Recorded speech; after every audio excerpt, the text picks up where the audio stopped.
Anh em ơi. Bột hết luôn. Không ăn bột nữa. Không ăn bột nữa, bắt đầu mới tính. Rồi, từ từ giơ chân lên. Rồi, nhấc lên, nhấc lên, nhấc lên.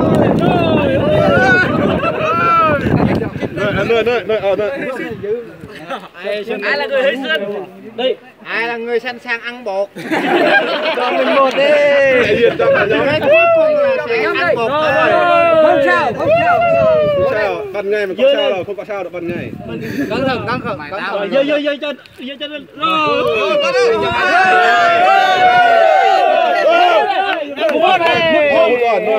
Mà một tấm tiêu chưa hai lỗ. Anh em ơi. Lên nào, lên nào.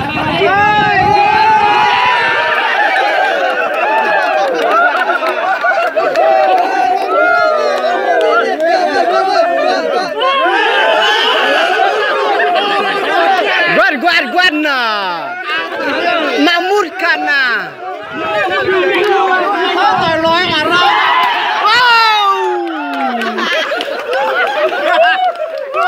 Tiếp vào nói mà còn rồi. Cái này